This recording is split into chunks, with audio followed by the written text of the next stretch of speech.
Bismillahirrahmanirrahim. Assalamualaikum warahmatullahi ta'ala wabarakatuh. Apa khabar anak-anak? Hari ini Ustazah akan menyampaikan mata pelajaran fiqh tahun 6. Baiklah anak-anak, mari kita lihat apakah tajuk kita pada hari ini. Baiklah, tajuk kita pada hari ini adalah berkenaan dengan perkara-perkara sunat haji. Apakah yang dimaksudkan dengan sunat?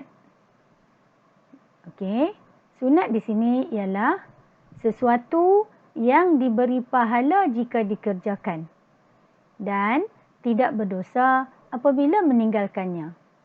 Baiklah anak-anak, dalam perkara-perkara sunat haji ini, Ustazah letakkan 4 pembahagian utama.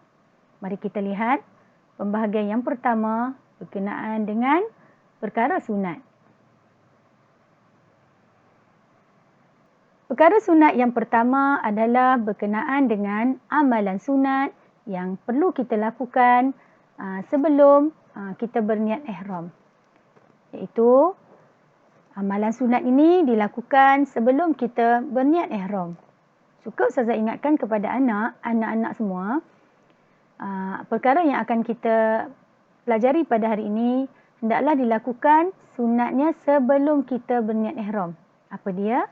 Baiklah, mari kita lihat. Yang pertama, memotong kuku. Ingat ya, memotong kuku ini dilakukan sebelum berniat ihram. Disunatkan ya. Yang kedua, disunatkan kita bercukur atau memotong rambut atau bulu sebelum kita berniat ihram. Yang ketiga, mandi sunat. Iaitu mandi sunat. Yang keempat, disunatkan kita memakai minyak rambut. Yang kelima, disunatkan kita memakai minyak wangi. Dan yang keenam, disunatkan kita melakukan solat sunat ihram. Baiklah anak-anak, seterusnya mari kita lihat pula perkara sunat yang perlu kita lakukan ketika kita wukuf di bumi Arafah. Di sini Ustazah gambarkan ya di mana ramainya umat Islam ya dari serata dunia, mereka berada di bumi Arafah ya, dan masing-masing di dalam keadaan berkain ihram ya, manakala perempuan pakaian menutup aurat ya, kecuali dibukakan muka dan kedua tapak tangan. Baiklah anak-anak, mari kita lihat ya, wukuf di Arafah ini dilakukan pada 9 Zulhijjah. Apakah perkara sunat yang boleh kita lakukan ketika berada di bumi Arafah? Yang pertama, kita hendaklah suci daripada najis. Disunatkan kita suci daripada najis. Yang kedua, disunatkan kita bertasbih, beristighfar, takbir dan berzikir. Kita juga boleh ya melaungkan talbiyah ya ketika berada di bumi Arafah. Mari kita baca bersama-sama dengan Ustazah talbiyah yang sering diucapkan ketika berada di bumi.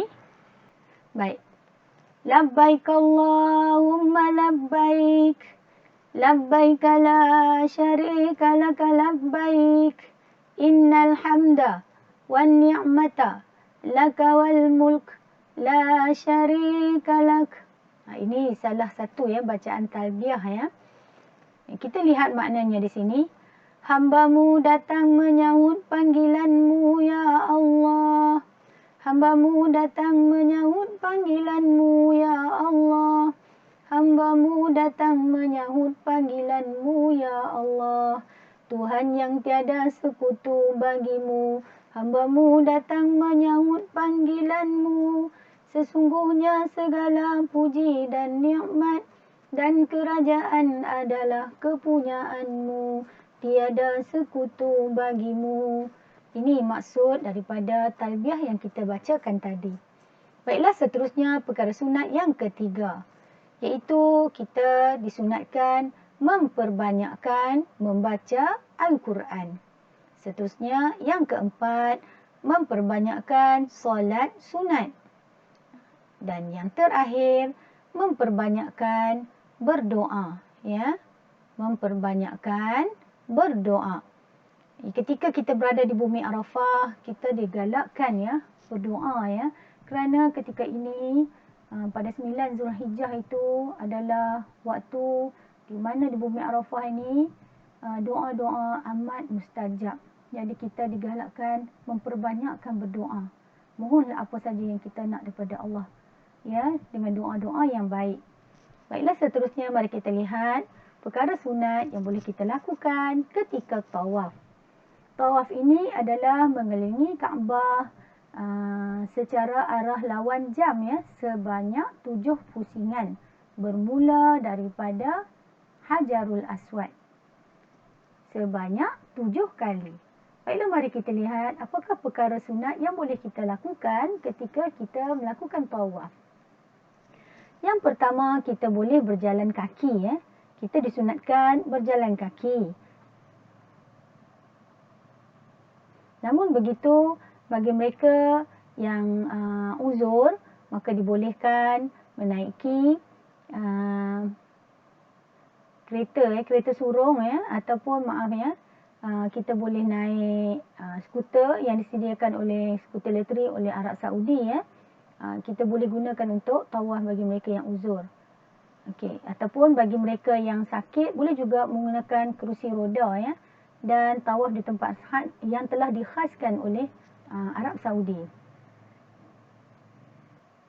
Baik, seterusnya yang kedua, melakukan istilam.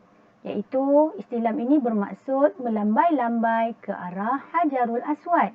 Dilakukan secara melambai-lambai. Maksud di sini melambai-lambai hanya sekadar mengangkat tapak tangan menghala ke arah Hajarul Aswad sambil mengucapkan Bismillahi Allahu Akbar sebanyak 3 kali. Kemudian yang ketiga, berzikir dan berdoa. Yang keempat, kita tawaf dengan khusyuk. Dan yang terakhir, kita melakukan solat sunat selepas tawaf. Seterusnya, mari kita lihat pula perkara sunat ketika kita melakukan sa'i. Ya, sa'i ini adalah pergi dan balik antara Safa dengan Marwah. Ya, pergi dan balik antara Safa dan Marwah sebanyak 7 kali. Mari kita lihat apakah perkara yang sunat ya boleh kita lakukan ketika kita sa'i. Yang pertama, disunatkan kita berwuduk. Yang kedua, disunatkan kita menaiki bukit Safa dan Marwah. Yang ketiga, kita keluar dari pintu Safa ya setelah selesai melakukan sa'i. Dan yang keempat, kita disunatkan berlari-lari anak pada tempat tertentu sahaja ya. Tapi hanya dikhususkan bagi lelaki sahaja. Wanita tidak perlu. Baiklah, seterusnya sebelum Ustazah mengakhiri, ada satu lagi ya berkenaan dengan tawaf. Di sini digambarkan ya bagaimana ramainya manusia mengelilingi Kaabah ya, mengikut arah putaran jam. Baik, mengikut arah lawan jam. Baik, mari kita lihat apakah bahagian tawaf ya. Yang pertama tawaf ifadah. Tawaf terbahagi ya kepada beberapa bahagian, iaitu yang pertama tawaf ifadah, iaitu tawaf rukun. Ini wajib ya dilakukan ketika kita melakukan haji dan umrah. Bila sebut rukun tu mesti kena buatlah. Yang kedua, tawaf qudum. Tawaf selamat datang. Ini ketika kita mula-mula sampai di bumi Mekah, maka disunatkan kita ya, kita hendaklah ya melakukan tawaf, bukan disunatkan ya, tapi dimestikan melakukan tawaf sebagai tanda menghormati tuan punya rumah. Iaitu kita lakukan tawaf sebanyak 7 pusingan. Kemudian yang ketiga, tawaf nazar. Ini tawaf ini adalah untuk orang yang bernazar atau berjanji ya. Jika mereka ada niat tertentu ya untuk melakukan tawaf, mereka dah berjanji, kewajib mereka tunaikan. Yang keempat, tawaf wida'. Tawaf wida' ini adalah tawaf selamat tinggal. Dilakukan apabila kita dah selesai melakukan haji dan umrah, maka kita hendak pulang ke tanah air kita, maka kita hendaklah melakukan tawaf terlebih dahulu. Ya, jangan kita pulang macam tu saja, kita perlu melakukan tawaf selamat tinggal sebagai menghormati ya Kaabah. Kemudian seterusnya tawaf sunat. Tawaf sunat ini kita boleh lakukan pada bila-bila masa ketika kita berada di bumi Mekah. Ya, kita ada masa, kita ada kesihatan yang baik, kita boleh lakukan sebanyak 7 pusingan. Baiklah anak-anak, cukup sampai di sini. Semoga penerangan Ustazah ini memberi manfaat kepada anak-anak dan anak-anak faham. Ustazah akhiri dahulu dengan wassalamualaikum warahmatullahi taala wabarakatuh. Jumpa lagi.